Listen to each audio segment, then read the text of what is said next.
सुप्रभातम बच्चों। कल हमने आपको 11 का जो प्रयाग पाठ पढ़ाया था, हिंदी का संस्कृत दर्शिका का पाठ 2 6 अनुच्छेद बता चुके हैं आपको। अब 7वां देखिए। राष्ट्रभाषा हिंदी प्रचारे संलग्नम हिंदी साहित्य सम्मेलनम अत्र स्थितम। राष्ट्रभाषा हिंदी प्रचार में संलग्न हिंदी साहित्य का सम्मेलन यहाँ स्थित है। अत्रैव च अनेक सहस्र संख्याय देश विदेश विद्यार्थिभ्यः परिवृतः विविध विद्या पारगन्तः विद्वद् वर्णय उपशोभितः च प्रयाग विश्वविद्यालय भरद्वाजस्य प्राचीन गुरुकुलस्य नवीनम रूपमेव शोभते।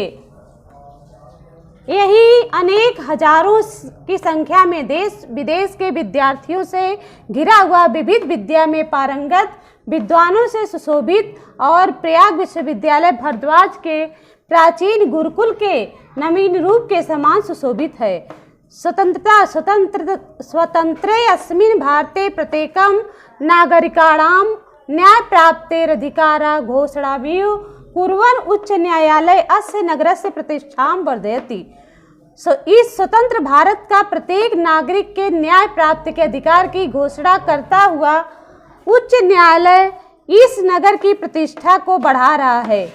स्वतंत्र भारत अस्मिन माने इस स्वतंत्र भारत के प्रत्येक माने नागरिकों की न्याय प्राप्ति के अधिकार की यू माने होता समान घोषणा करता हुआ उच्च न्यायालय इस नगर की प्रतिष्ठा को बढ़ा रहा है।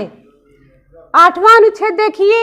एवं गंगा यमुना सरस्वती राम पवित्र संगमे स्थितस्य भारतीय संस्कृते केन्द्रस्य च महिमानां वर्णन महाकविये कालिदासः सत्यमेव कथयत्। इस प्रकार गंगा जमुना सरस्वती के पवित्र संगम में स्थित भारतीय संस्कृति और केंद्र की महिमा का वर्णन करते हुए महाकवि कालिदास ने सत्य ही कहा है।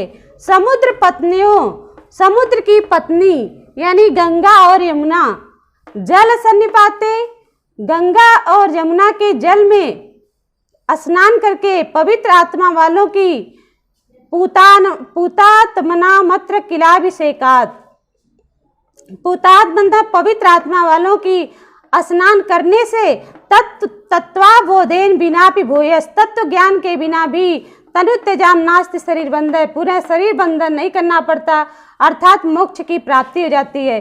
समुद्र की दोनों पत्नी जल में स्नान करके समुद्र की दोनों पत्नी के जल सन्निपाते यानी संगम पर समुद्र की दोनों पत्नी गंगा और यमुना के जल के संगम पर पवित्र आत्मा वालों की स्नान करने से ही तत्व ज्ञान के बिना पुनः शरीर धारण नहीं करना पड़ता, अतः मोक्ष की प्राप्ति हो जाती है।